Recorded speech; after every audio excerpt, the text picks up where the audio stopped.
আল্লাহর পয়গম্বর ঈসা রূহুল্লাহ একদিন রাস্তা দিয়ে হেঁটে যাচ্ছেন। রাস্তার মধ্যে একজন যুবকের সঙ্গে দেখা। যুবক কেঁদে কেঁদে বলছে, আল্লাহর পয়গম্বর, দুনিয়ার জমিনে আমি আমার স্ত্রীকে প্রচন্ড ভালোবাসি, হঠাৎ করে ইন্তেকাল করেছে, আমার তো বরদাস্ত হয় না, আমি একা একা থাকতে পারি না।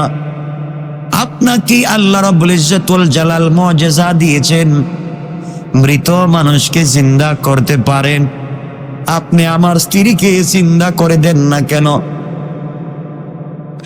আল্লাহর পয়গম্বর বললেন, তোমার স্ত্রী কোন কবরস্থানে আছে? আল্লাহর গোলাম একটা গোরস্থান দেখিয়ে দিয়েছে। আল্লাহর পয়গম্বর ওখানে গিয়ে বলেছেন, কুম বিইজনিল্লাহ, আল্লাহর হুকুমে কে আছো দাঁড়িয়ে যাও। বলতে দেরি হয়েছে, একটা হাবশী কৃতদাস কালো একটা গোলাম দাঁড়িয়ে গিয়েছে। একটা গোলাম দাঁড়িয়ে বলছে, আল্লাহর পয়গম্বর, আপনি আমাকে কেন ডাক দিয়েছেন? আমাকে পড়াইয়া দেন, লা ইলাহা ইল্লাল্লাহ মুহাম্মাদুর রাসূলুল্লাহ। ঈসা আলাইহিস সালাম বললেন, যুবক, তুমি বলেছ এখানে তোমার স্ত্রী আছে, একটা কৃতদাস কালো গোলাম উঠে গেছে, ওখানে তো তোমার স্ত্রী নাই। যুবক ডেকে ডেকে বলছে, পয়গম্বর, আমার ভুল হয়ে গেছে, ভুল জায়গা দেখাইয়া দিয়েছি, সামনে আমার স্ত্রীর কবর। আল্লাহর পয়গম্বর বলেন, গোলাম হাবশী কৃতদাস, তুমি কালিমা পড়েছ, মরে যাও, আগে যেখানে ছিল ওখানে চলে যাও। বলতে দেরি হয়েছে, সে আবার ইন্তেকাল করতে দেরি হয় নাই। আল্লাহর পয়গম্বর এবার অন্য গুরুস্থানে গিয়ে বললেন, কুম বিইজনিল্লাহ, বলতে দেরি হয়েছে। কবরের ভিতর থেকে সুন্দরী সুরসী যুবতী একটা মেয়ে দাঁড়িয়ে গিয়েছে, যার মাথার চুল পায়ের পাতা পর্যন্ত পৌঁছে গিয়েছে, চেহারা অনেক সুন্দর। মহিলা উঠে দাঁড়িয়ে গিয়েছে। আল্লাহর পয়গম্বর ডেকে বললেন, যুবক, দেখো তো তুমি চিনো কিনা মেয়েটাকে? যুবক বলতেছেন, পয়গম্বর, এই মেয়েটা তুই আমার স্ত্রী, যার জন্য আমি এত মাস থেকে রাত্রে না ঘুমাইয়া কান্না করি। আল্লাহর পয়গম্বর বললেন, তুমি তাকে নিয়ে যাও। যুবক এবার তার স্ত্রীকে নিয়ে যায়। অপরূপ সুরসী যুবতী সুন্দরী স্ত্রীকে নিয়ে যখন চলে যায়, কিছু দূর যাওয়ার পরে বনী ইসরায়েলের যুবক বলছে, স্ত্রী রে, দীর্ঘদিন পর্যন্ত তোমার সুখে আমি ঘুমাই না, সারা রাত্র তোমার কবরের উপরে বৈশা বৈশা কাটায় দিয়েছি। এবার যেহেতু তোমাকে পেয়েছি, আজকে আমি কিছুক্ষণ সময় বিশ্রাম নিতে চাই, ঘুমাতে চাই, এরপরে দুজন আবার পথ চলতে চলতে বাড়িতে চলে যাব। এই কথা বলে দুজনে একটা গাছের গোড়ায় বিশ্রাম নিতে গেলেন। মেয়েটা বলছে, আমি বসে থাকবো, আপনি ঘুমায় যান। বনী ইসরায়েলের যুবক তার স্ত্রীর রানীর উপরে মাথা রেখে ঘুমিয়ে পড়েছে। স্ত্রী সজাগ বসে আছে, যুবকটা ঘুমিয়ে গিয়েছে। দীর্ঘক্ষণ চলবার পরে, এভাবে ঘুমিয়ে যাওয়ার পরে, এই দেশের যুবরাজ বাদশার ছেলে ঘোড়া নিয়ে পথ দিয়া যাচ্ছে। এই মেয়েটা যখন যুবরাজের চেহারার দিকে তাকায়, তখন সে আসক্ত হয়ে যায়, পাগল হয়ে যায়। যেই স্বামী তার জন্য কান্না করে জিন্দা করলো, ওই স্বামীর কথা স্ত্রীটা বলে যায় নিমক হারামের মতো। সে চিন্তা করে, স্বামীর ঘর নাই, বাড়ি নাই, তিন বেলার খাবার নাই, চেহারা এত সুন্দর না, আমার সামনে দিয়ে যে যুবক চলে যায় অনিন্দ সুন্দর, যুবরাজ যার টাকা আছে, পয়সা আছে, সব আছে, সে আর নিজেকে সামলিয়ে রাখতে পারল না। স্বামীর মাথাটা তার রানের উপর থেকে নামাইয়া দেয়া যুবরাজের রাস্তায় গিয়ে দাঁড়ায়া থাকলো। যুবরাজ যখন তাকে দেখেছে, সে আসক্ত হয়েছে, মেয়েটার অনুমতি নিয়ে মেয়েটাকে ঘোড়ার পিঠে আরোহণ করায়া দীর্ঘ পথ চলতে চলতে দুজন চলে গিয়েছে রাজপ্রাসাদে। ওখানে গিয়ে বসবাস শুরু করে দিয়েছে। এদিকে যুবকের যখন ঘুম ভেঙে গেছে, ঘুম ভাঙ্গার পরে দেখে তার স্ত্রী নাই, যাকে কান্না করে আল্লাহর দরবার থেকে হযরত ঈসা রূহুল্লাহর মাধ্যমে নিয়ে আসলো, সে আর নাই। এবার যুবক পাগল হয়ে গেল, কার জন্য কাঁদলাম, কার জন্য এত কষ্ট করলাম, এখন কোথায় গেল? আমি বোঝাতে চাই, বাংলাদেশে স্ত্রীকে বিয়ে করে রেখে গিয়েছে অনেক যুবক বিদেশে, জানে না বিদেশ থেকে সে টাকা পাঠায়, আর ওই টাকা নিয়ে তার স্ত্রী অন্যজনের সঙ্গেও চলে যায়। কথা বলেন ঠিক না? নিব খারাপের মতো চলে যায়। যুবক তো পাগল হয়ে গেছে, ব্যাপার কি? পায়ের চিহ্ন দেখে দেখে পথ চলা শুরু করলো। এই পথেই দেখা যায় কে গিয়েছে, অন্য কোন পথে পায়ের চিহ্ন পাওয়া যায় না। চলতে চলতে যুবক রাজপ্রাসাদের ভিতরে ঢুকে পড়ল। ঢুকে দেখে তার স্ত্রী ওখানে দাঁড়িয়ে আছে, বলছে, তুমি না আমার স্ত্রী? আমি না ঈসার মাধ্যমে তোমাকে জিন্দা করলাম, তুমি কেন আমাকে ভুলে গেলে? মেয়ে ডাক দিয়া বলতেছে, তুমি ভুল করেছো, আমাকে চিনো নাই। আমি কিন্তু তোমার স্ত্রী না, আমি হলাম এই বাসার একজন সেবিকা, যুবরাজের স্ত্রী অথবা খাদেমা। তুমি ভুল করেছো, আমি তোমার স্ত্রী না, তুমি অন্য জায়গায় তালাশ করো।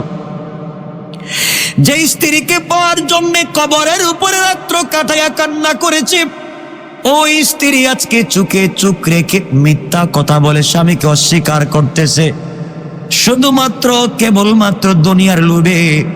আজকালকে যারা স্বামীকে মা বাবার কারণে বিয়ে করে, যখন দেখে স্বামীর চাইতে টাকাওয়ালা পয়সাওয়ালা হ্যান্ডসাম অন্য কোনো যুবককে বন্ধু হিসাবে পেয়ে যায়, স্বামী বাচ্চাকে ভুলে যাইতে দেরি করে না, আছে না নাই? কথা বলে না, আছে না নাই? দুনিয়ার জমিন তো বিষাক্ত হয়ে গিয়েছে, দিন না থাকবার কারণে, ইসলাম না থাকবার কারণে। শুধু তাই না, মেয়েদের দোষ না, অনেক ছেলেরা আছে স্ত্রীকে রেখে, বউ রেখে, বাচ্চা রেখে অন্য মেয়েদের সঙ্গে চলে যায়। কথা বলেন না কেন?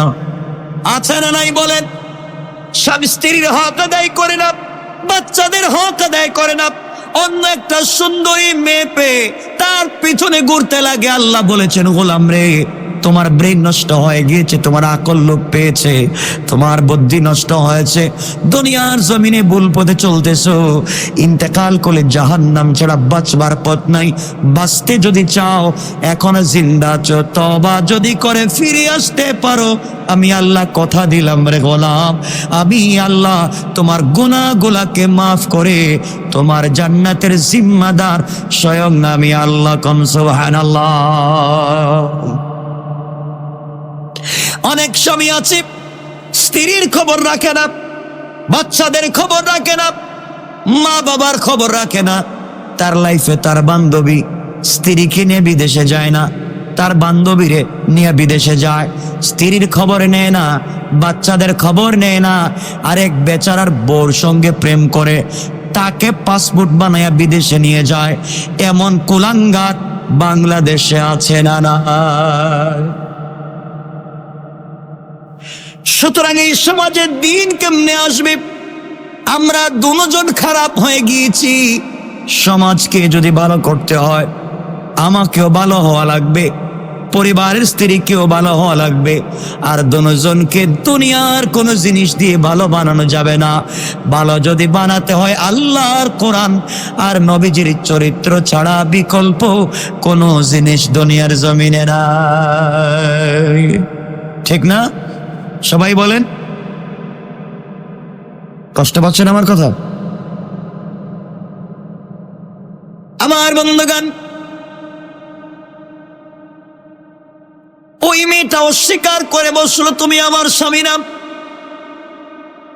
এদিকে যুবরাজ বের হয়ে বলতেছে যুবককে, তোমাকে চিনতে পারলাম না, তুমি কেন আমার রাজপ্রাসাদে এসেছো? আর আমার খাদেমা অথবা আমার দাসী অথবা আমার স্ত্রীকে তুমি কেন বলতেছো তোমার স্ত্রী? যুবক ডেকে ডেকে বলছে, ও যুবরাজ, আপনি জানেন না আমার স্ত্রী দীর্ঘদিন আগে ইন্তেকাল করেছে। আল্লাহর কাছে বড় কান্নাকাটি করেছি, স্ত্রীকে বড় ভালোবাসি, ফিরে পাই না। ঈশার মাধ্যমে পাইলাম, তো আমি ঘুমাইছিলাম, চলে আসছে, আপনি আমার কাছে উঠাইয়া দেন। এই কথা বলবার অপরাধে যুবকটারে দুজন মিলে পিটাইছে, দুজন মিলে মারছে।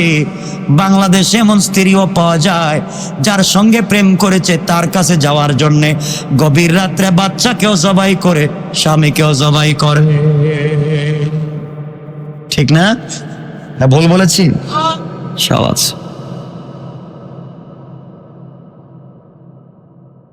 আমার বন্ধুগণ,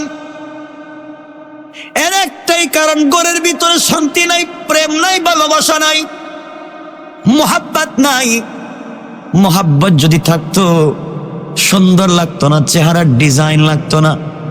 আরে জানেন না, হযরত বেলালের বাড়ি তো ইথিওপিয়ায়, এমন একটা দেশে তার বাড়ি যে দেশের মানুষের কোনো ডিজাইন নাই, কোনো ডিজাইন নাই, একবার ডাইস ছাড়া। ইথিওপিয়ার মানুষের কোনো ডাইস নাই, পায়ের দিকে তাকালে মনে হবে হাতি, মুখের দিকে তাকালে মানুষ বলে মনে হয় না।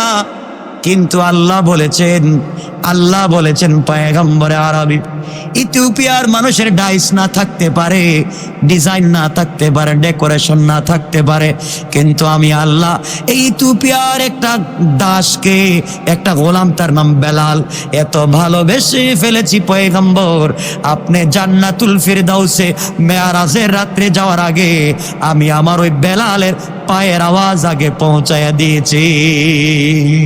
আল্লাহু আকবার বলে, আমি ভালোবেসে ফেলেছি। ডাইস থাকলো আর না থাকলো তো কি হয়েছে? আমার বন্ধুগণ, ভালো করে শুনে, খুব লম্বা করা যাবে না। যুবকটাকে দুইজন মিলে যখন পিটায়, বছরের রাস্তা দিয়া হযরতে ঈসা আর রুহুল্লাহ চলে গেলেন। যুবক ডেকে ডেকে বলতেছে, আল্লাহর পয়গম্বর, আপনি কি আমাকে চিনেন? হ্যাঁ চিনি। তুমি তো ওই যুবক, যেই যুবক বলেছিলে তোমার স্ত্রীকে জিন্দা করবার জন্য, তো করে দিয়েছিলাম। আল্লাহর পয়গম্বর, সব তো ঠিক আছে, আপনি করে দিয়েছেন, সব মানলাম, কিন্তু আমার স্ত্রী আমাকে রাইখা যে যুবরাজের সঙ্গে চলে এসেছে। হযরত ঈসা বললেন, মারি, তুমি না ওই মেয়ে, যেই মেয়েকে আমি জিন্দা করলাম? কয় না, আপনি ভুল বলতেছেন। আপনি কোন ছেলেকে আমার স্বামী বলতেছে? আমি তো এই রাজপ্রাসাদের লোক, আমি তো এই বাড়ির লোক। দেখবেন, এই যে শুনলাম কয়েকদিন আগে চিটাগাংয়ের একটা ছেলে, ও ইটের কাজ করতে, এগুলার কি বলে, মেস্তে, পাকার কাজ, পাকার কাজ করতো। মেস্ত্রি নাকি জোগালি জানি না, রাজমিস্ত্রি, মেস্ত্রি নাকি জোগালি আমি জানি না। এই লোকটা বিয়ে করেছে সুন্দর একটা মেয়েকে, কলেজে পড়োয়া, মা বাপ মিলে বিয়ে দিয়েছে, সুন্দর, সব ঠিক আছিল। কিন্তু বিয়ের 3 মাস 4 মাস পরে স্ত্রী যখন বুঝতে পারলো স্বামী তো এই কাজ করে, রাজমিস্ত্রি কাজ করে, ওর সঙ্গে চলবে না, সে তার কলেজের এক বন্ধুর সঙ্গে চলে গেল, পলায়ন করলো। ছেলেটাকে ডাকাইয়া নিয়া তার বন্ধু আর দুজন মিলে বিষ খাওয়াইয়া মারলো। সমাজ কোথায় চলে গেল? এই সমাজ এত বিষাক্ত হওয়ার পিছনে একমাত্র দায়ী আমি আর তুমি। ঘরের ভিতরে আছে কালার টিভি, ডিশ এন্টিনা, সব আছে, যেই জিনিস ঘরের ভিতরে নাই।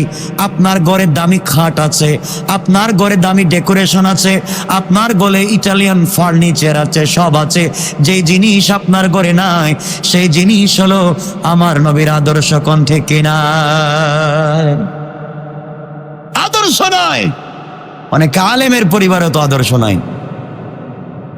কথা বললাম ঠিক না? মিথ্যা বলছি? অনেক আলেমের পরিবারে আদর্শ নাই। যার যেভাবে মন চায় জিন্দেগি কাটাচ্ছেন। আপনি জানেন না আপনি ইন্তেকাল করা লাগবে, আপনাকে কবরে যাওয়া লাগবে। আপনি যে কারোর সঙ্গে খারাপ ব্যবহার করেন, আরে আপনি তো এমন পয়গম্বরকে মেনেছেন, আমারে বলেন না আমার নবী কি কারোর সঙ্গে জিন্দেগিতে খারাপ ব্যবহার করেছেন? বলা লাগবে করেছে? করেন নাই। আমার নবীকে মানুষ মারছে, নবী হাতটা ধরছেন, ভাই তুমি যে হাত দিয়ে মারছো, হাতে কি ব্যথা পাইছো? কেমন নবী? এক লোক, নাম বলবো না, নবীজি তার কাছ থেকে আনছিলেন ঋণ। ঋণ আনার পরে ঋণ দিয়েও দিছেন। কি করছেন? দিয়েও দিছেন। এরপর একদিন এসে বলতেছে আমার ঋণ দেন। এভাবে না, পিছন থেকে পাঞ্জাবি টান দিয়ে ধরছে, আমার টাকা দেন। নবীজি বললেন, ভাই তোমার টাকা না আমি দিয়ে দিয়েছি।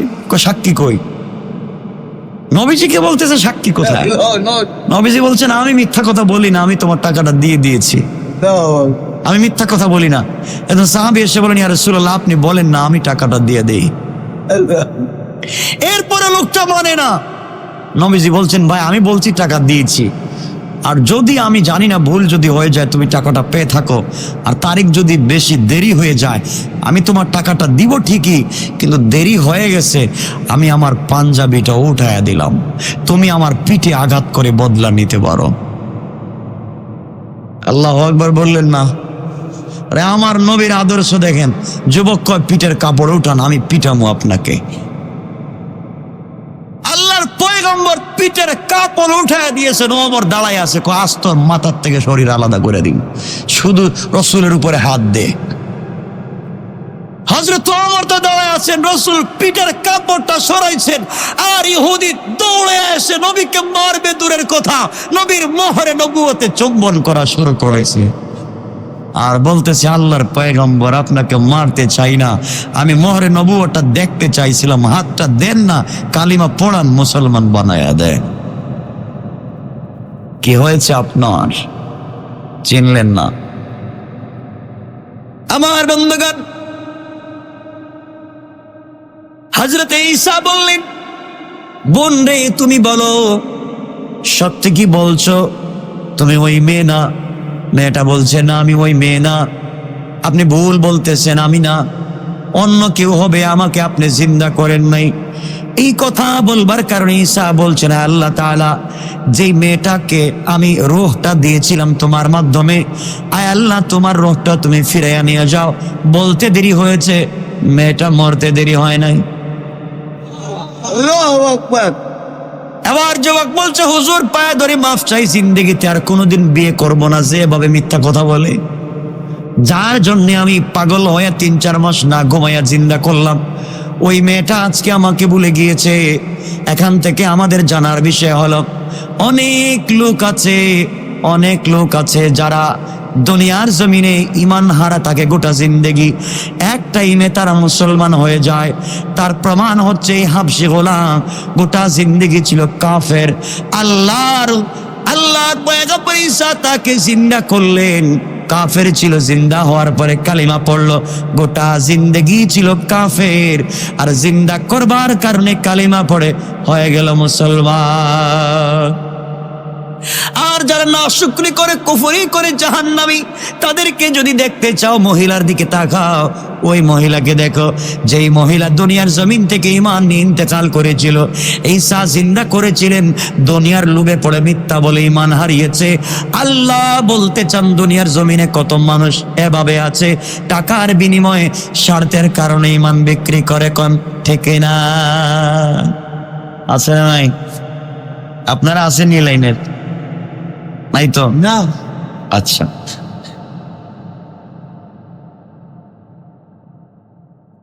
আমার বন্ধুগণ, সুতরাং এই দুনিয়ার জমিনে বেঁচে থাকতে হলে আমাদের দুজনকে বেঁচে থাকতে হবে ইসলামের পথে। কার পথে? সবাই বলেন না কার পথে? আওয়াজ করে বলেন, কার পথে? ইসলামের পথে।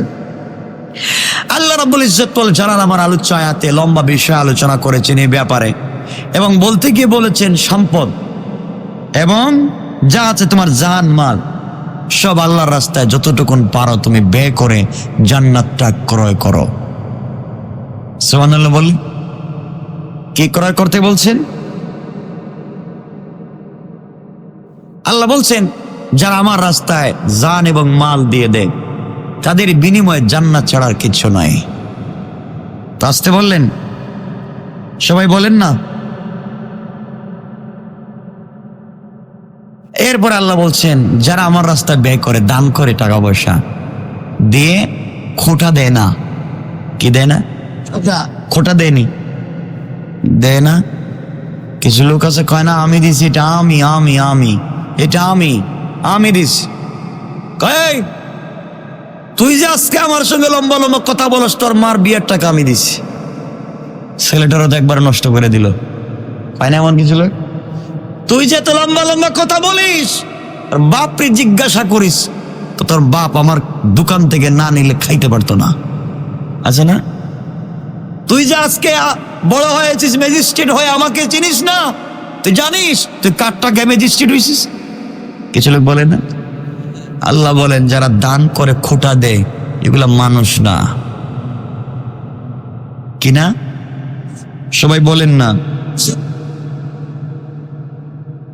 আর যারা দেওয়ার পরে বলে না, খোটা দেয় না, কাউকে ছোট করে না এবং কাউকে কষ্ট দেয় না, আল্লাহ বলেছেন তাদের জন্য আমার কাছে স্পেশাল পুরস্কার রয়েছে। আসতে বললেন, আর পুরস্কারটা কি বলতে গেলে তো আজকে রাত্র শেষ হয়ে যাব। হোক কয় বলেন, কয় সংক্ষেপে। আমি সংক্ষেপ কোনো কাজ করি না, সব বিস্তারিত। সংক্ষেপ কোনো কাজ নাই, সুতরাং খুব লম্বা চোড়া কথা বলবো না। কষ্ট হচ্ছে আপনাদের? অসুবিধা হচ্ছে? নতুন কারা কারা আসছেন একটু দেখি আজকে নতুন? আলহামদুলিল্লাহ বললেন না? কিন্তু আপনাদের কষ্ট হচ্ছে, বাহিরে বসে আছেন, কেউ সিঁড়িতে বসে আছেন, জায়গা নাই। আমাদের তো আর জায়গা, যা আল্লাহ যতটুকুন দিচ্ছেন অতটুকুনই তো আছে। হ্যাঁ, যাক, আমাদের মায়েরা বোনেরাও আসছেন অনেক দূর থেকে কষ্ট করে। তো আমি অনেকে আমাকে টেলিফোন করে যোগাযোগ করেন যে হুজুর তাফসির হবে কিনা। আপনারা ভয় পান যে হুজুর তো চলে যায়, তাফসিরে থাকে না, প্রোগ্রামে চলে যায়। তো আপনাদের ভালোবাসায় প্রোগ্রামে যাই না, জানেন, কথায় কথা চলে আসে। ওই দিন আমরা গিয়েছিলাম ময়মনসিংহে, সাবেক আইনমন্ত্রী আব্দুল মতিন খসরুর প্রোগ্রামে গিয়েছিলাম শুক্রবারে। এই যে গেল শুক্রবারে নাকি এর আগের শুক্রবারে গিয়েছে। কিন্তু ওখানে গিয়ে আমি কি হয়েছে তা বলবো না, শুধু এতটুকু বলতে চাই, ওখানে যাওয়ার পথে শুধুমাত্র আপনাদের কথাই মনে পড়েছে। এখানে কত লোক আসবে, এসে আমাকে না পাই এত কষ্ট পাবে, আর জানি না কেউ আমার গালিও তো দিতে পারে, ঠিক না? ঠিক কইল কে? আপনারা গালিও দেন আমারে? আমি তো আপনাদের গালি দিই না, দিল থেকে শুধু দোয়া করে যাই, দোয়া। আরে আপনাদের জন্য তো দোয়া, শুধু দুনিয়ায় দোয়া না। আল্লাহ বলছি, আল্লাহকে বলছি, আল্লাহ কত দিন না বলছি, একদিন দুই দিন তো বলি নাই, কতদিন তো আল্লাহকে বলছি। আরে আল্লাহর সাথে একটা সম্পর্ক করে ফেলো না, কেন করে ফেলো? বলি তাইলে একটা কথা মধ্য দিয়ে ঢুকে গেল, মনে পড়ে হযরতে খালিদ ইবনুল ওয়ালিদের কথা। রুমে একবার যুদ্ধ হবে, রুমে। তো খালিদ ইবনুল ওয়ালিদ মুসলিম সেনাবাহিনীদেরকে নিয়ে রুম গিয়েছেন।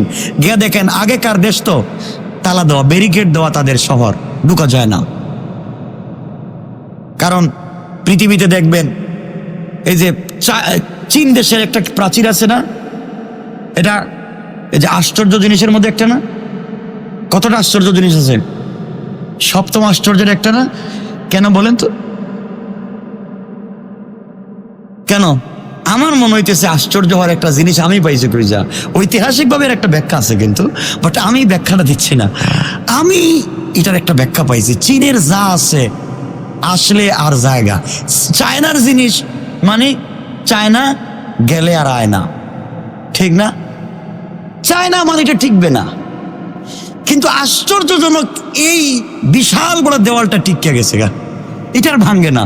ওদের সব জিনিসই তো ভেঙে যায়, হয়তো 5 দিন, 1 মাস, 10 দিন, 1 বছর পরে এটার কোনো থাকে জায়গা, শুধুই আসে একটা জিনিস, এই প্রাচীরটা। এই জন্য আশ্চর্য হয়েছে, এটা গেল না কেন? চায়না বানাইছে তো যায় না কেন? তো আমার বন্ধুগণ বলতে চাইছিলাম হযরতে খালিদ ইবনুল ওয়ালিদের কথা। রুম গিয়েছেন, তো রুমের মানুষ তো, রুম তো বুঝেন, রোমানিয়ানদেরকে চিনেন, ইতালিয়ানদেরকে চিনেন, চেনেন না? ওরা নাকি টাকাওয়ালা, ওরা নাকি পয়সাওয়ালা, আর ওরা তো ছিল মুসলমানদের কামলা, বলেন না, ঠিক না? ওই যে পারস্যের একটা আছে না, প্যারিসে, চিনেন না ওরে? আরে ওদেরকে মুসলমানরা যে কি মায়ের দিছিল এক জিন্দেগি, মারতে মারতে তো বাইর করে দিছে। আজকে ওরা ক্ষমতা পাইছে। আরে এমন একদিন আসবে আর মাত্র কয়েক বছর পরে ইতালি আর ফ্রান্স নয় আর আমেরিকা নয়, গোটা দুনিয়া ইসলামের পতাকা উড্ডীন হয়ে যাবে ইনশাআল্লাহ। হবে না? কিন্তু আমার কাছে আমার দরকার মাত্র মুআয আর মুআউযের মতো কয়েকটা যুবকের দরকার, খালিদ ইবনুল ওয়ালিদের মতো কয়েকটা যুবকের দরকার, যারা রাস্তায় বের হয়ে যাবে কাফেরেরা তো রাস্তা খুঁজে পাবে না। ঠিক না? ঠিক। আমার বন্ধুগণ, তো যুদ্ধ তো হয় না, দেশও জয়লাভ হয় না। আর এর ভিতরে রোমের লোকেরা, ইতালিয়ানরা, ইতালিটা রোম যেটা ইতালি, এই দেশটা কয়েকবার ধ্বংস হয়েছে, কয়েকবার ধ্বংস হয়েছে। এর লম্বা ইতিহাস আছে, এটা বলার সময় নেই। কয়েকবার ধ্বংস হয়েছে শুধুমাত্র পৃথিবীর সব থেকে নির্লজ্জ জেনা ব্যভিচার ইতালিতে। ভ্যাটিকান সিটিটা কোথায়? হ্যাঁ, ভ্যাটিকান সিটি কোথায়? ইতালি। এখানে থাকে বিশ্ববিখ্যাত পুপেরা। পুপ তো চিনেন না? খ্রিস্টানের হুজুর, খ্রিস্টানের বড় হুজুর। আর এদের কাজ হচ্ছে শুধু দর্শন করা আর মামলায়। আরে ঠিক না? কতগুলা পুপ ধরা খাইছে না? যাক, ধরা খাক, কোনো সমস্যা নেই, এরা ভালো হয়ে যাক, আমরা চাই। কিন্তু কথা হচ্ছে এই রুমে গিয়ে এটাকে ঢুকতে পারেন না প্রাচীরের ভিতরে। ওরা এর ভিতরে মদ খায়, নাচানাচি করে, জেনা করে, কিন্তু দেশ দখল হয় না। খালিদ ইবনুল ওয়ালিদের কাছে সবাই এসে বলছেন, কি করা যায়, কি করব আমরা কি ভিতরে ঢুকবো না আমরা কি করবো? খালিদ ইবনুল ওয়ালিদ বললেন, এক কাজ করো, আগামীকালকে অবশ্যই রোম বিজয় লাভ করবে। কেমনে? আমরা তো বাহিরে। বলে অবশ্যই হবে। কি করা লাগবে? কয়, তোমরা আমাকে এই দেওয়ালের উপর দিয়ে ধাক্কাইয়া ভিতরে ঢুকাই দিও, শুধু আমি একা যাবো, শুধু আমি একা, গোটা রোম বিজয় লাভ করবে। সবাই বলছে, আপনি একা গেলে কি করবেন? আমাকে একা ঢুকায় দাও। সবাই মিলিয়া হযরতে খালিদ ইবনুল ওয়ালিদকে ধইরা ভিতরে ঢুকাই দিস, দেওয়ালের ভিতরে ঢুকাই দিস। পরের দিনই সন্ধ্যাবেলা হযরতে খালিদ ইবনুল ওয়ালিদ রোমের সব থেকে উঁচা জায়গায় দাঁড়াইয়া আল্লাহর পক্ষ থেকে আযান দিয়ে দিয়েছেন। আল্লাহ, সবাই তো আশ্চর্য, একটা লোক ঢুকলো ভিতরে আর জয়লাভ হলো কেমনে? খালিদ ইবনুল ওয়ালিদ বলেন, তোমরা জানো না, আল্লাহ বলছেন যে ঈমান আনবে আমার উপরে সে একা নয়, আমি আছি। তাহলে আমি তো একা ভিতরে ঢুকে নাই, তোমরা আমার ধাক্কাইয়া ঢুকাইছো, আর আল্লাহ ছিলেন আমার সাথে। এজন্য আমি একা ছিলাম না, আল্লাহ তো বলছেন, আমার রমাইতা ইজ রমাইতা ওয়ালাকিন্নাল্লাহ রমা। বন্ধু, তুমি নাকি কাফেরদেরকে পাথর দিয়ে মারছো, আরে হাত তো তোমার ছিল, মনে করছো, মারছি তো আমি। খালিদ ইবনুল ওয়ালিদ বলতেছেন, তোমরা আমার ধাক্কায় দাও, আল্লাহ আমার সাথে আছেন, ওরা কিছু করতে পারবে না। এক নম্বর ব্যাখ্যা। দুই নম্বর হলো, হযরতে খালিদ ইবনুল ওয়ালিদ বলছেন, আনা হাই, আমি জিন্দা, কারণ আমার ভিতরে ঈমান আছে। আর আমার নবীজি বলেছেন, যার ভিতরে ঈমান নাই সে তো মুর্দা। তো আমি যে দেশে ঢুকছি এদের তো একটারও ঈমান নাই, সুতরাং মুর্দাদের সামনে জিন্দা দাঁড়াইলে ভয় পায় না। আল্লাহু আকবার বললেন না? খালিদ ইবনুল ওয়ালিদের মতো এক দুইটা যুবক হলেই চলবে, দেশ এমনি জিন্দা। আমার বন্ধুগণ, আমরা পারবো তো ইনশাল্লাহ? পারবো না? দুনিয়ার জমিনে কি করার আছে আমাদের দেখেন। এই যে বাংলাদেশ না ভারত, এটা আমি বুঝি না, এগুলো আমার জানাও নাই, আমার জিন্দিগিতেও দেখি নেই, বুঝি নেই। এই যে একটা সিনেমা কে বা কারা বানাচ্ছে, তার নাম কি সবাই জানেন? দেখে যায়, এগুলো খবর রাখেন না। কমান্ডো না? কমান্ডো বানাইয়া মুসলমানদেরকে সন্ত্রাসী বানানো হচ্ছে।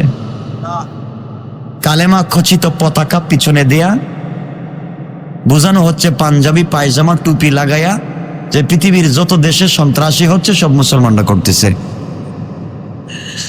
তো আমরা চাইবো, এটা যারাই করেছেন তারা বুঝাতে চাচ্ছেন বাংলাদেশে জঙ্গিদের অভাব নাই। নাউজুবিল্লাহ বলবেন। আমাদের দাবি হচ্ছে এটাকে বন্ধ করা হোক। সবাই বলেন, যুবকদের চরিত্রের হেফাজতের জন্য, যুবক যুবতীদের চরিত্রের হেফাজতের জন্য, ইসলামকে হেফাজত করবার জন্যে আমরা চাই বাংলাদেশের কোন সিনেমা হলে, বাংলাদেশের কোন জায়গায় এই ধরনের সিনেমা প্রকাশ করা যাবে না। এখন কথা হলো, যারা এই সিনেমার পক্ষে কথা বলবে তারা মনে রাখবেন প্রকাশ্য প্রত্যক্ষ পরোক্ষভাবে ইসলামের দুশমন, ঠিক? সুতরাং কমান্ডো হোক বা এই ধরনের যে কোনো সিনেমা হোক, যারা প্রতিষ্ঠা করে, বের করে, প্রকাশ করে ইসলামকে ছোট করতে চায়, এরা হচ্ছে পিতৃ পরিচয়হীন অবৈধ সন্তান। মনে রাখবেন, এদের সাথে ইসলামের কোনো সম্পর্ক নাই। আর অনেক কথা বলার ছিল, কিন্তু বলতেছি না, এই লাইনে যাচ্ছি না আজকে। আমার বন্ধুগণ, তো আল্লাহ রাব্বুল ইজ্জত ওয়াল জালাল বলেছেন, যারা আমার রাস্তা দান খয়রাত করে এবং বলে না, কি করে না? খোটা দেয় না। কি করে না? খোটা দিলে তো মানুষে কষ্ট পায়। খোটা দেয় না, বলে না, আমি তাদেরকে পুরস্কার দেব। সবাই বলেন, এই পুরস্কার কি হতে পারে? আল্লাহ বলছেন, গোলাম, পুরস্কারটা অনেক। তুই তো মনে করবি জান্নাত, জান্নাত পাইলেই তো হলো, ঠিক না? আপনি তো জান্নাত চান, কথা বলেন না কেন? এদের মনে দরকার নাই নাকি তা জান্নাত? চান না জান্নাতে যাইতে? সবাই চায়। তা আমার জান্নাতের দরকার নাই। আমার কাছে কর, আমার দরকার নাই। আমি জান্নাতের জন্য ইবাদত করি না, নামাজ পড়ি না জান্নাত পাওয়ার জন্যে।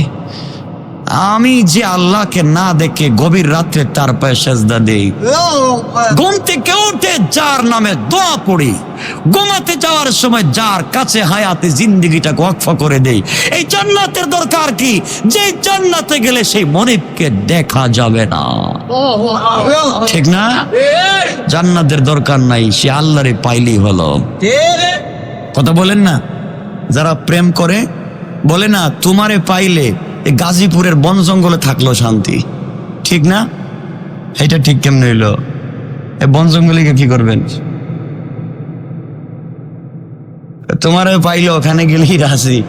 এই গাজীপুরের শালবনে থাকলো শান্তি, এরপরে তোমারে দরকার। তা আমরা বলতে পারি, আল্লাহ তোমারে যদি পাই জান্নাতের দরকার নাই, যেখানে তুমি আছো ওখানে আমরা থাকতে চাই, ঠিক না? এজন্য আব্দুল কাদের জিলানী বলতেন, আব্দুল কাদের জিলানী, জান্নাত জাহান্নাম সে ইয়া রব কিয়া করো, আরজু है कि मैं तुझे देखा करो। আল্লাহ জান্নাত জাহান্নাম দিয়ে কি করবা? আমার দিলের তামান্না তোমার সঙ্গে একটা নজর দেখা, তোমাকে একটা বার দেখা, আমার দিলের সব ব্যথা দূর হয়ে যাবে। আল্লাহকে দেখতে চান না? হাত উঠে দেখান, দেখতে চান? সবাই বলেন আল্লাহু তাকবীর। সবাই আল্লাহরে দেখতে চায়, বাবা খুব খুশি। আল্লাহ বলছেন, যারা দান খয়রাত করে, পাবলিককে বলে না, কষ্ট দেয় না, তাদেরকে যে আমি পুরস্কার দিব, এটা শুধু জান্নাত না, এটা আমার দিদার। দিদার কেমনে জানেন? কথা তো অনেক, কথার নাম তো লতা, লম্বা হয়ে যায়। দিদার হলো, দিদারের কন্ডিশন, বড় মানুষ আসলে ছোট মানুষেরা দাঁড়িয়ে যায়, ঠিক না? কেউ আসলে ইজ্জত করে, সম্মান করে, ঠিক না? সম্মান করে। তো আল্লাহ বলছেন, দিদারের কন্ডিশন হলো কিয়ামতের দিনে হিসাব নিকাশের পরে জান্নাতীরা যখন জান্নাতে, জাহান্নামীরা যখন জাহান্নামে থাকবে, তখন আল্লাহ রাব্বুল ইজ্জত ওয়াল জালাল জান্নাতীদেরকে বলবেন, কিরে, যা যা বলছিলাম জান্নাতে সব পাইছো তোমরা? হুর পাইছো, গিলমান পাইছো, সব পাইছো তো? আল্লাহ, যা তুমি বলছিলে কোরআনে তার চাইতে 97 গুণ বেশি পাইছে। একটু জোরে কন্যা সুবহানাল্লাহ। আল্লাহ বলবেন, আর কিছু লাগবে? 97 গুণ বেশি, মানে একটা বাড়ি চাইছিলাম 97টা পাইছি, ঠিক না? একটা নিয়ামত চাইছিলাম 97টা পাইছি। আল্লাহ বলবেন আর কিছু লাগবে? আল্লাহ আর কি করবো, দরকার নাই, ঠিক আছে তো অনেক বেশি পাইছি, যা জানি না তাও তো তুমি দিয়েছো। আল্লাহ বলেন দেখো না আর কিছু লাগবে নি। জান্নাতীরা বলবে দরকার নাই, যে জান্নাত যে বিল্ডিং পাইছি আল্লাহ, বিল্ডিং তো শুধু কাঁপে, নিচে দিয়ে স্প্রিং স্প্রিং স্প্রিং এর বিল্ডিং কাঁপে। আল্লাহ বলছেন আর কিছু লাগবে? আল্লাহ আর কি লাগবে, যে গাড়ি আপনি দিয়েছেন চাক্কা নাই কিন্তু চলে, বাতাসেও চলে। আল্লাহু আকবার। আর কিছু লাগবে? আল্লাহ যে চেয়ার আপনি দিয়েছেন আমি আর ম্যাডাম বসলে তো শুধু হাসতেই মন চায়, সামনাসামনি দুইটা চেয়ার, এদিকে একটা এদিকে একটা। আচ্ছা বলেন তো, বাড়িতে যদি একটা ব্যালকনি থাকে দোতলায়, নিচতলায় আবার হলে সুন্দর লাগে না, দোতলায় একটা ব্যালকনি আছে, স্টাইলিস্ট একটা ব্যালকনি, আর দুইটা যদি সোফা একটু মুখামুখি থাকে, দুটো চেয়ার, চেয়ার যদি এভাবে নড়াচড়া একটু করে, ঠিক আছে না? এদিকে আপনার বেগম সাহেব বসছেন, এদিকে আপনি বসছেন, আর এই সময় যদি দাসী কর্মচারী আইনা 2 কাপ কফি দেয়, গল্পটা জমবে না একটু? আর হাসছেন কেন বলেন, জমবে না? কি মজা! তা আপনারা করেন মনে হচ্ছে এগুলা, কিচ্ছু কয় না। আরে করবেন তো, এটা করার জন্য বলতেছি, এতেই তো শান্তি, ঠিক না? বেলকনিতে বৈশা দুজন গল্প করতেছে, এমন সময় যদি একজন নিয়ে আসছে কফি, আরেকজন নিয়ে আসছে মালটা, আরেকজন নিয়ে আসছে ডালিম, একজন পাখা দিয়ে বাতাস করতেছে, আরেকজন লাগাই দিছে হিটার একটা, কত সুন্দর সব দেখার আছে। এর মধ্যে যদি কিছু মাছ থাকে, যে কিসের মাছ, ইকোরিয়াম, ঠিক না? এর মধ্যে যদি আপনারা দেখেন সিনেমা দেখা যাচ্ছে, ওরে কয় কেন সুবহানাল্লাহ তো বলবেন, সিনেমা। আর দুনিয়ার সিনেমা তো হারাম, আল্লাহ বলছেন দুনিয়ার সিনেমা বন্ধ করো, আখিরাতে আমি সিনেমা দেখাবো। আল্লাহু আকবার বলেন, আল্লাহ দেখাবো। দুজন মিলে একা একা সিনেমা দেখার স্বাদই তো আলাদা, ঠিক না? এর মধ্যে যদি লাইটের আলো থাকে, ডিম লাইট, অল্প অল্প, আরেকটু ভালো, ঠিক না? আওয়াজ কম দেন কেন? আরে রসুল তো এভাবেই ওয়াজ করতেন, যা আমি যেভাবে বলছি সাহাবায়ে কেরামের সাথে রসুল এভাবেই করতেন, এভাবেই বলতেন কথাগুলা, চলছে। এরা বলতেছে আল্লাহ আর কি চাইমু, আপনি যা দিছেন না, আর কি দরকার, সবই তো পাইছি। এরপরে হঠাৎ করে দেখলেন ছাদের উপরে, দেখছেন এখন কি একটা, এই যে টিন বাইর করছে, উপর দিয়ে কালার আলো আসে, আসমানের আলো আসে না, এমন দেখতেছেন উপর দিয়া একটা লাইট জ্বলতেছে, হঠাৎ দেখতেছেন উপর দিয়ে যাইতেছে এক ঝাঁক পাখি, উড়ে উড়ে যাইতেছে। আপনার ম্যাডাম বলতেছে কি জানি পাখিগুলা যাইতেছে, দেখতে তো অনেক ভালো লাগতেছে, যদি এগুলা একটু বোনা করে খাওয়াইতো। আল্লাহু আকবার বলেন না? তা আপনি ম্যাডামের কথা চিন্তায় পড়ে গেছেন, ম্যাডাম তো জিন্দেগি কিছু চাইলো না, পাখি বোনা খাইতেছে মানে খাইতে বলতেছে, এখন কোথায় পাই বলতে দেরি হয়েছে, গুঠা এই পাখি যে এক জাত পাখি গিয়েছিল, সবগুলা বোনা কইরা একজন এসে আপনার সামনে হাজির। আল্লাহু আকবার বলেন না? আপনারা শুরু করেন। এই যদি হয় অবস্থা, আপনারা কিছু মন চাইবো? এর মধ্যে মুখে কোনো দাড়ি নেই, তা আপনারা বলতেছেন এই জন্য তো আমরা এখন থেকে বাদ দিয়ে দিয়েছি রাখা, আগে থেকেই রেডি, ঠিক না? এখন রাখা লাগবে। আল্লাহ জান্নাতে আপনাকে দাড়ি দিয়ে, শুধু একজন আমাদের বাবা আদমের দাড়ি থাকবে, ছেলেদের দাড়ি থাকবে না। এভাবে বসে আছেন, কত আনন্দ, হঠাৎ মনে পড়লো না একটু জান্নাতের নহরে গিয়ে নৌকা চালাইতে মন চায়।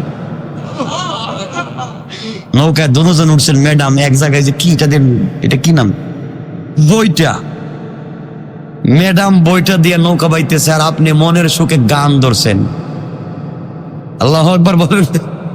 আরে ভালো কথাগুলো বলতেছি, কি আনন্দ আর কি মজা, এগুলাই তো স্বাদ, এগুলা জান্নাতি কথা, ভালো লাগবে না? সব চলতেছে। এর মধ্যে দেখলেন সাগরের নিচ দিয়ে বিশাল বড় একটা মাছ, কি সুন্দর যাচ্ছে। ম্যাডাম বলতেছে দেখছেন মাছটা মনে হইতেছে গোশত অনেক ভালো লাগবে, কিন্তু কই পাওয়া যায়, বলতে দেরি একজন নৌকায় নিয়ে হাজির। আল্লাহু আকবার। খালি খাও যা মন চায়। আমার বন্ধুগণ, এভাবেই চলতেছে, এখানে তো আর কিছু চাওয়ার নাই। তো হঠাৎ মনে পড়লো আপনার মেয়ের বাড়িতে যাইবেন, মেয়ে একটা বিয়ে দিয়েছিলেন, ও জান্নাতে আরেক জায়গায় আছে, যাইবেন। এখন কি নিয়ে যাইবেন? মনে পড়লো এই গাড়িটার কয় টাকা দাম, 10-20 কোটি টাকার গাড়ি হবে। একটা স্টাইলিশ গাড়ি দরকার, একটা গাড়ি নিয়ে যাওয়া দরকার। তা আপনি বলবেন এমন ডিজাইনের একটা গাড়ি আল্লাহ দিবেন, দুনিয়ায় কোনোদিন এগুলার ডিজাইনই দেখেন নাই। দুজন চলে যাবেন, তো এরপর আর কিছু লাগবে? কথা বলেন, লাগবে না। আল্লাহ বলবেন দেখো না আর কিছু লাগবে কি? আল্লাহ আর কি লাগবে, সবই তো আছে। আল্লাহ তুমি একটা ঘর দেও না, একটা রুম, একটা ইট সোনার, একটা ইট রূপার, একটা ইট হীরা জবরদস্ত ইয়াকুত মণিমুক্তা পাথর দিয়ে তৈরি করা সুন্দর করে একটা রুম দেও না। আল্লাহ বলছেন একটা রুম চাইছিস, যা 6666 তাহলে একটা বাড়ি বানাইয়া দিলাম। আপনারা শুধু ঠেলাঠেলি করেন বাড়ি নিয়ে, আল্লাহ যা একটা বাড়ি দিয়ে দিলাম, যা থাক। এত কিছু পাওয়ার পরে আর তো চাহিদা নাই, না আছে? নাই। আল্লাহ বলবেন কিরে আর কিছু চাইবে? আল্লাহ দরকার নেই, যা দিয়েছেন তাই থাকুক, এগুলোই খায়া শেষ হবে না। আল্লাহ বলবেন না দেখো না আরো কিছু লাগবে কি? তখন সাধারণ পাবলিক জবাব দিতে পারবে না। সকল পাবলিক একত্রিত হয়ে হুজুরদের কাছে যাবেন, যাদেরকে আপনারা বলেন কাঠমুল্লা। কাঠমুল্লা বলেন না? হ্যাঁ, বাংলাদেশে একজন বক্তৃতা করেছে, হুজুররা নাকি রাস্তায় রাস্তায় এই যে টেবিল নিয়ে ভিক্ষা করে খায়, ঠিক না? আর ওরা জানে না যে সব হুজুররা যে কথা বলছে এগুলো মাদ্রাসার জন্য, এগুলো হয়তো এতিমখানা না হয় মসজিদের জন্য পাবলিক টাকা উঠায়, ঠিক না? ঠিক না? আর সব হুজুররা শুধু ভিক্ষা করে খায় না, হুজুররা ট্যাক্স দেয় আর তোমরা সেই ট্যাক্সের টাকা খাও। আমার বন্ধুগণ, তো আল্লাহ বলবেন আর কিছু লাগবে? তো কেউ বলতে পারবে না। সবাই মিলি হুজুরদের কাছে যাবেন। এজন্য আপনার ছেলেকে হুজুর বানান, আপনার মেয়েকে আলেমা বানান, হাফেজা বানান, জিন্দেগি কামিয়াব। হুজুরদের কাছে গিয়ে বলবো হুজুর আল্লাহ শুধু প্রতিদিন খুঁচায়, আর কি লাগবে, আর কি লাগবে, আর কি লাগবে, আর কি লাগবে, মানে কি আর কি লাগবে কোন? আপনারা কি দরকার? সবই তো আছে। উলামায়ে কেরাম আল্লাহকে ডাক দিয়ে বলবেন আল্লাহ তাআলা, দুনিয়ার জমিন থেকে বিদায় নিয়ে জান্নাতের ভিতরে এসেছি, জান্নাতের আঙ্গুর আপেল পেয়েছি, আঙ্গুর আপেল পাইলাম, হৌর গিলমান পাইলাম, বিল্ডিং বালাখানা পাইলাম, জান্নাতের সুন্দরী নারী পাইলাম, সবই তো ঠিক আছে। আয় আল্লাহ তাআলা এখন পর্যন্ত এই সমস্ত পাওয়ার জন্য দুনিয়ার জমিনে ইবাদত করি নাই। দুনিয়ার জমিনে যথেষ্ট আঙ্গুর আপেল ছিল, বড় বড় বিল্ডিং ছিল, দুনিয়ার জমিনে যথেষ্ট সুন্দরী নারী ছিল, সব কিছুকে পিছনে ফেলে গভীর রজনীতে তোমার কুদরতের পায়ে সেজদা করেছি একমাত্র তুমি আল্লাহকে পাওয়ার জন্যে। আল্লাহ জান্নাতে এসেছি ঠিকই, এখন পর্যন্ত তোমার দিদার লাভ করতে পারলাম না। ওই জান্নাতের কোনো প্রয়োজন নাই যেখানে আল্লাহকে পাওয়া যায় না। আয় আল্লাহ প্রয়োজন বোধে জাহান্নামে আমাদেরকে দিয়ে দাও, তবে জাহান্নামের এমন জায়গায় দিবা যেখানে পড়ে গেলে আল্লাহকে দেখা যায়।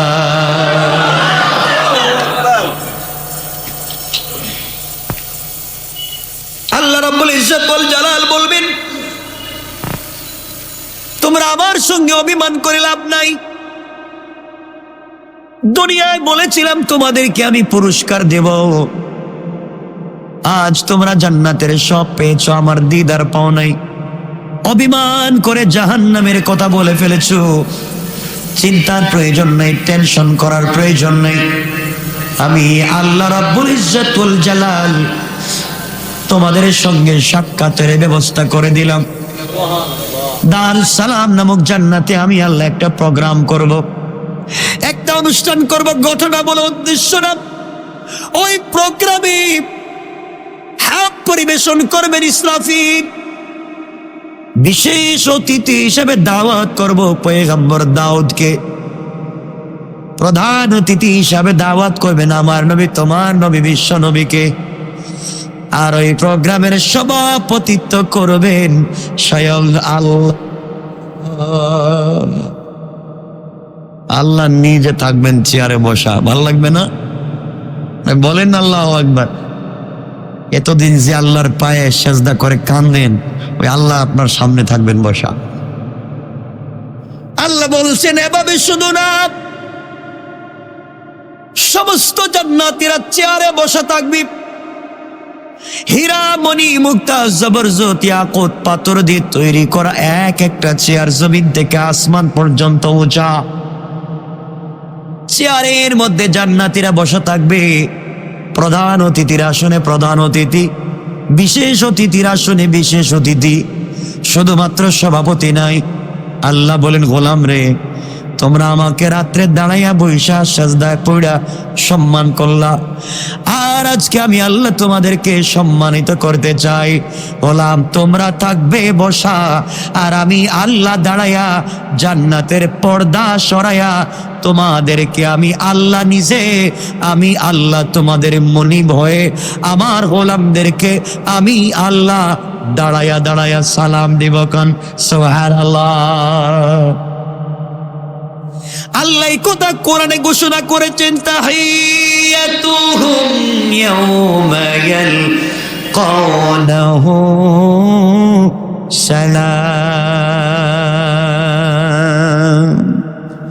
আল্লাহ রাব্বুল ইজ্জত ওয়াল জালাল বলেছেন, গোলাম রে, জান্নাতে তোর সঙ্গে যখন আমি আল্লাহর দেখা হবে, ওই সময় তোমরা থাকবে বসা, আর আমি আল্লাহ থাকবো দাঁড়ানো।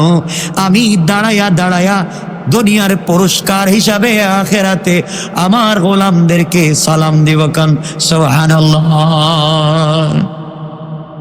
সমস্ত জান্নাতীর আল্লাহর চেহারার দিকে তাকাইয়া, এই আল্লাহ এই যে চেহারার দিকে তাকাবে, কত বছর যাবে খবর নাই। একটু চিন্তা করে দেখেন তো, আল্লাহর আমরা দেখি নেই, না দেখি তো পাগল, ইবাদত করি, আর ওই আল্লাহ থাকবেন সামনে, আমরা দেখব চোখ দিয়া। চান না দেখতে? তাইলে অবশ্যই পরিবারের স্বামী স্ত্রীতে মিল মোহাব্বত দরকার নাই। সবাই বলেন, আওয়াজ করে বলে,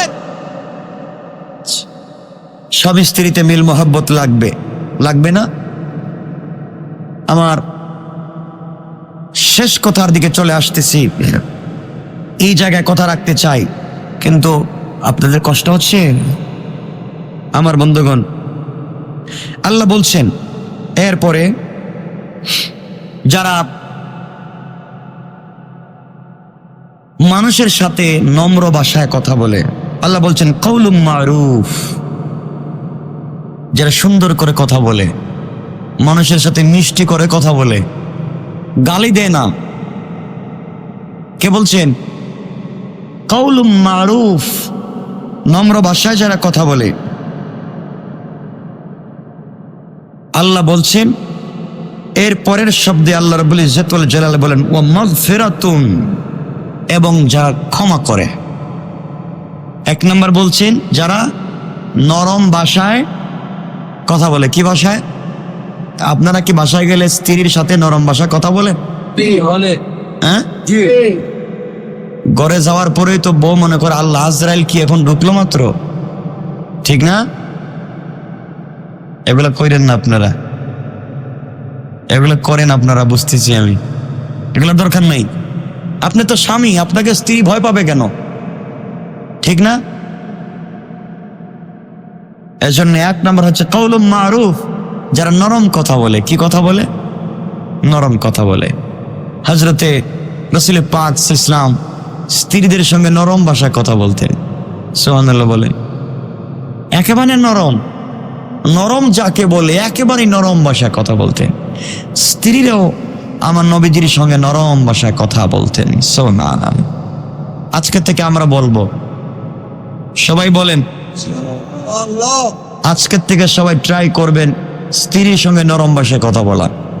আর মায়েদেরকে বলছি, আপনারাও আপনাদের স্বামীর সঙ্গে, মা বাবার সঙ্গে নরম ভাষায় কথা বলবেন ইনশাআল্লাহ। সবাই বলেন। এরপর আল্লাহ বলছেন ওয়া মাগফিরা, এবং ক্ষমা প্রদর্শন। ভুল হয়ে গেছে, ক্ষমা। আপনি বলছিলেন যে আমার জন্য দুটা খাসির গোশত রান্না করো, স্ত্রী বলে হাঁসের গোশত রান্না করে ফেলেছে। আপনি এক থাপ্পড় দেয়া এর 32টা দাঁতরে পূর্ব দিকে ফেলাই দিলেন, ঠিক না? করেন না এগুলা? আমি বলছি এটা হবে না, এটা করলে কেন? এগুলো হারাম কাজ, রাগ করা যাবে না। এবং স্ত্রীর গালে মারা যাবে না। আপনারা মারেনি তো গালে, ঠিক না? ঠিক কেন মারেন? কেন?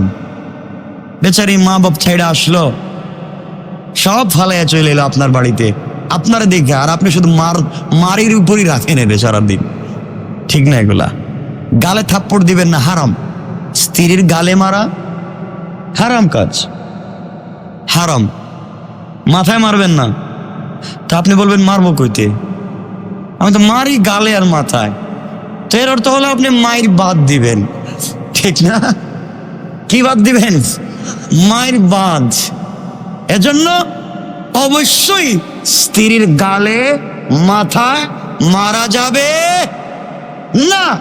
তা আপনারা তো স্ত্রীর গালে মারেন, পিঠেও মারেন, মারেননি? মারছেন? জানেন আপনারা? আরে মারছেন তো, মারেন নাই? কোনোদিন মারেন নাই? একদিন শুধুমাত্র হযরতে আয়েশার এখানে দইরে নাকে ধরছিলেন, মায়ের দিবেন, মারেন নাই। হাত উঠানোর পরে আয়েশা বলছেন আমি তো মরে গেলাম, আপনি মারবেন কেন? হযরতে রাসূল পাক বলছেন আয়েশা তুমি আমার খাদিজার কথা কিচ্ছু বলবা না, তোমরা আমার সুখের দিনের স্ত্রী, আমার ঘর আছে, বাড়ি আছে, সব আছে। খাদিজা আমার দুঃখের দিনের স্ত্রী, যেই দিন আমার মক্কায় কেউ ছিল না খাদিজা ছাড়া। আল্লাহু আকবার বলে।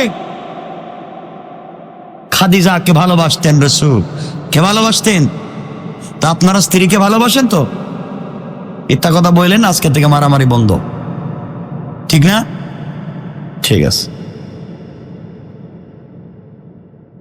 নাইলে আমি বলে দিব যে মারামারি করবে নাম ঠিকানা শুদ্ধ আমার কাছে পাঠাইয়া দেন, তা কাগজে লেখা আমার কাছে নাম ঠিকানা পাঠাইয়া দেন, একটু দেখি উনি কে। এজন্য 1 নম্বর হচ্ছে নরম ভাষায় কথা বলা। কি ভাষায়? নরম ভাষায়। আচ্ছা, এখন আপনারা বলবেন না স্ত্রী অনেক সময় উল্টাপাল্টা করে, তাকে মারতে হবে। ইসলাম বলছে একটা বেত বানাও, বেত, বেত মায়ের দেওয়ার জন্য। তো আপনারা কবেন এটাই তো ভালো কাজ করেছেন, বেত দরকার, তো মায়ের দেওয়া দরকার। ইসলাম বলছে একটা বেত বানাও আর স্ত্রীর পিটা। কিন্তু এই হাদিসের ব্যাখ্যায়, রাসূল পাকের হাদিসের ব্যাখ্যায় লিখেছেন মারো বডিতে যেন দাগ না পড়ে। এটা কি মায়ের হইলো? বেত দিয়ে মারলে কি দাগ পড়ে না? পড়ে না। রাসূল বলছেন মারো যেন দাগ না পড়ে। এর অর্থ কি? মারবেন না ভালোবাসবেন। আর আপনারা মারতে মারতে মরে না কেন? মরে না কেন? এতক্ষণ পিঠাইলাম, মরে না কে? হালাল না হারাম সবাই বলেন। স্ত্রীকে মারা যাবে? স্ত্রীকে মারা যাবে না। 1 নম্বর নরম ভাষা কথা বলবেন। তো এগুলার প্রভাব বাচ্চাদের উপরে পড়বে, পড়বে না? বাচ্চা ভালো হবে, 1 নম্বর। 2 নম্বর হচ্ছে মাগফিরা, ক্ষমা করে দেন। কি করে দেন? আপনি ঘুমায় গেছিলেন, বলছিলেন মশারটা টানায় রাখো, ও মশার টানায় নাই, আপনি উঠে পিটানো শুরু করলেন। মশার টানাইছিলেন না? কত লোক আছে মশার বউ টানায় নেই, জন্য তালাক দিয়ে দিচ্ছে, ঠিক না? এটা ঠিক মানে আপনারা জানেন কোন ঘটনা? আর আমি জানি, আমি যাই না শুনে বলতেছি, স্ত্রী মশার টানায় নাই এজন্য তালাক। আর কত স্ত্রী পর্দায় থাকতে চান, স্বামী বলে কি আমার বন্ধু আসছে নিউ টাউন থেকে, গুলশান বনানী বাড়িদারাত থেকে, তুই আমার বন্ধুর সামনে বের হলে না, তোরা কালকে রাখুন না। আছে না? কি একটা আজগবি কারবার। এগুলো হালাল না হারাম? আল্লাহ এই আয়াতে বোঝাতে চান খায়রুম মিন সাদাকা। আপনি 100 কোটি টাকা দান করিয়ে যে সওয়াব হবে, দেখেন আল্লাহ বলছেন, কথাগুলো বুঝেন, কাউলুম মারুফ ওয়া মাগফিরাতুন খায়রুম মিন সাদাকা। আল্লাহ বলছেন 100 কোটি টাকা দান করে যে সওয়াব, আপনি যদি নরম ভাষায় কথা বলেন তার চাইতে বেশি সওয়াব। কি দাম মিয়া! কোরআনের আয়াত বলতেছি, এটা বাংলা কথা না। আল্লাহ বলছেন কাউলুম মারুফ ওয়া মাগফিরা খায়রুম মিন সাদাকা। যেই সাদকা দিয়ে খোটা দাও, এমন সাদকা দেওয়ার চাইতে নরম ভাষায় কথা বলা উত্তম। 100 কোটি টাকা দান করে খুঁটা দেওয়ার চাইতে কাউকে মাফ করে দেওয়া সব থেকে বড় কাজ। আল্লাহু আকবার বললেন না? এই জন্য আমরা খুঁটা দিব না, ইনশাল্লাহ বলেন, সবাই বলেন ইনশাল্লাহ। আমার বন্ধুগণ, তাহলে আমরা, আল্লাহ বলছেন দান খয়রাত করতে বলেছেন, খোঁটা দিতে বলেন নাই, কষ্ট দিতে বলেন নাই, বলেছেন নরম ভাষায় কথা বলতে। কি ভাষায়? গালি দেওয়া যাবে, রাগ করা যাবে। আপনারা আমাকে একটা হাদিস দেখান তো, যে হাদিসে লেখা আছে রাসূল তার স্ত্রীদের সামনে কথা বলতে রাগ করে চোখ মুখ লাল করে দিয়েছেন, চেহারা টেহারা একবারে ঘেবে গিয়েছে, এমন কাজ করছেন? কোনোদিন করছেন? তা আপনারা আশিকে রাসূল না? কয় না কিছু আশিকে রাসূল, এজন্য মারেন না। তো কিছু কিছু যুবক চিন্তা করতেছে, হুজুর এত ভালোবাসার কথা রাসূল বলছেন, এই জন্য তো শুধু বউরি আর শ্বশুর শাশুড়ির ভালোবাসি, মা বাপরে বাদ দিয়ে দিছি। ঠিক না? এগুলা কাজ হবে না। শোনেন, দ্বীনের পথে চলতে হবে সকলকে। কষ্ট পাচ্ছেন আপনারা আমার কথায়? আমার বন্ধুগণ, এইভাবে যদি আমরা দ্বীনকে ভালোবেসে চলতে পারি, রাসূল পাক সাল্লাল্লাহু আলাইহি ওয়াসাল্লাম বলছেন তোমাদের ঘরটাকে বানাও জান্নাতের টুকরা। স্বামী স্ত্রীর মিল মহব্বত বাড়াও, স্বামী স্ত্রীর মহব্বতটা বাড়াও। ঘরে খাবারের দরকার নাই, দামি কোনো জিনিসের দরকার নাই, ভালোবাসায় যদি ঘরটা ভরা থাকে, এই ঘরের ভিতরে আর কোনো জিনিস লাগবে না। আমার বন্ধুগণ, আমার মুসলমান ভাইরা, আল্লাহ রাব্বুল ইজ্জত ওয়াল জালাল কোরআনে বলছেন ইন্না কাইদা শাইতানি কানা যায়ফা। এক জায়গায় বলছেন নারীদের ফিতনা এত ভয়ঙ্কর, শয়তানের ফিতনার চাইতে ভয়ঙ্কর। কেন বলছেন? এই জায়গার অনেকগুলো ব্যাখ্যা আছে। নারীদের ফিতনা না, পুরুষেরও ফিতনা আছে। আমি বোঝাতে চাচ্ছি, বাংলাদেশে এখন প্রত্যেক ঘন্টায় ঘন্টায় ডিভোর্স হয়, ঠিক না? ঢাকা শহরে 1 ঘন্টায় 5টা ডিভোর্স হয়, পত্রিকার রিপোর্ট। ঘন্টায় 5টা ডিভোর্স হয় বাংলাদেশে। কেন হচ্ছে এগুলা? কেন হচ্ছে? এতে ডিভোর্স হচ্ছে কেন? পরিবার নষ্ট হয়ে যাচ্ছে কেন? আমরা পারবো তো আমাদের ঘরটাকে জান্নাতের ঘর বানাতে, স্বামী স্ত্রীর মিল মহব্বত বাড়াতে। এজন্য স্ত্রীকে মাঝে মাঝে খাওয়াইয়া দিবেন, আর স্ত্রীও আপনাকে মাঝে মাঝে খাওয়াইয়া দিব। দুজন মিলে গল্প করবেন ইনশাল্লাহ। কথা বলেন না কে? রাসূল পাক ইসলাম নামাজ পড়ায় মাঝে মাঝে ঘরে আসতেন, ঘরের সাথেই তো, মসজিদের সাথেই তো ঘর। আয়সা বলতেন, আয়সা আজকে রাত্রে ঘুমায় না, আমি দিনের কাজ করে মানুষের দাওয়াত দিয়ে আসতেছি, তোমার সাথে গল্প করব। আল্লাহু আকবার বলবেন না? আর আপনি ঘরে গিয়ে কি করেন? আপনি পূর্ব দিকে, স্ত্রী পশ্চিম দিকে, দুজন ঘুমাইছে, খবর নাই কেউ কারো। এভাবে চলে গেছে 6 মাস, ঠিক না? এগুলা করার দরকার। আল্লাহ আমাদের পরিবারগুলোকে জান্নাত বানাক। সবাই পড়ে না আমিন, আওয়াজ করে পড়ে না আমিন। আমার বন্ধুগণ, পরিবার যদি শান্তির পরিবার হয়ে যায়, ঘর যদি জান্নাতের ঘর হয়ে যায়, আমাদের ঘর থেকে জন্ম নিবেন হযরতে শাহজালাল, আমাদের ঘর থেকে জন্ম নিবেন হযরতে শাহপরান, নিবেন না? জুনাইদ বাগদাদি, আব্দুল কাদের জিলানি ঘর থেকে জন্ম নিবেন।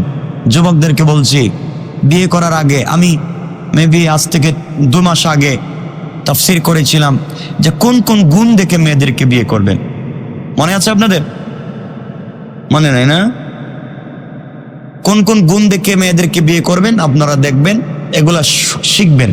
আর ছেলেদের কোন কোন গুণ দেখলে বিয়ে করা যাবে, আপনারা তো দেখবেন যার টাকা আছে, পয়সা আছে বেশি, ঠিক না? বাড়ি আছে, গাড়ি আছে, তাকে দেখে বিয়ে করবেন, এরপরে ভাঙ্গে যায়। এগুলোর দরকার নাই।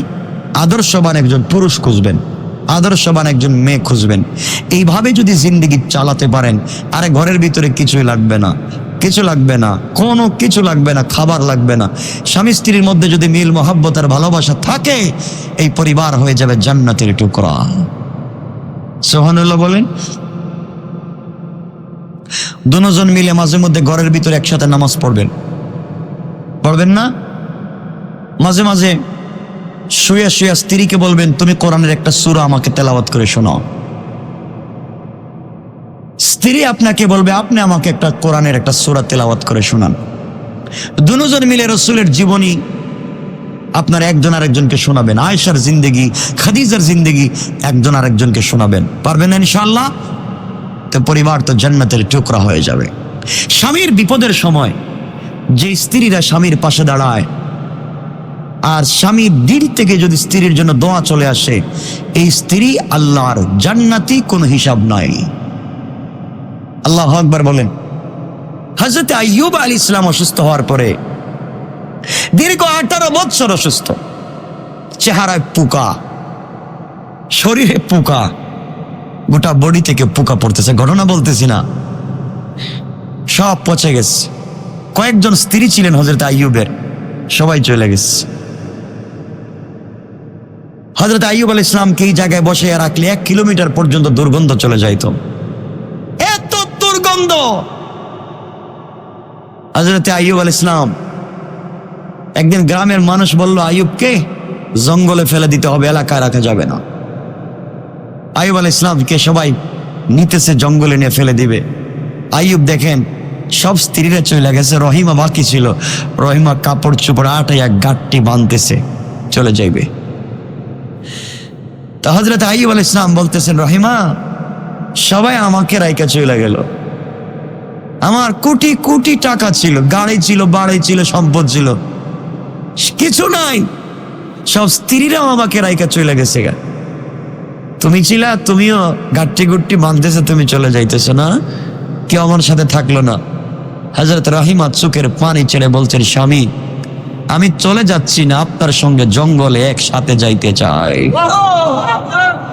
সবাই আপনাকে ফেলে দিয়েছে, আমি রহিমা আপনাকে ফেলে দিতে চাই না। আপনি জঙ্গলে থাকবেন, আপনার শরীর পচে গেছে তো কি হয়েছে, আপনি স্বামী, আপনার সঙ্গে আমি জান্নাতে থাকতে চাই। এই জন্য দুঃখের দিনে স্বামীর পাশে দাঁড়াতে হবে।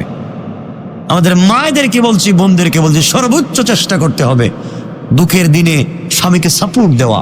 তার বিজনেস ধ্বংস হয়ে গেছে, তার বন্ধুরা তার সঙ্গে দুষ্টামি করতেছে, মানসিক পেইন, আপনি তাকে টেনশন মুক্ত রাখতে পারবেন শুধু হাসাইয়া আর গল্প করে। একজন মেয়ে পারে তার মতকুর স্বামীকে আল্লাহওয়ালা বানাতে, ঠিক না? একজন স্ত্রী পারে তার স্বামীকে রাত্রেবেলা তাহাজ্জুদের সময় ঘুম থেকে উঠাতে।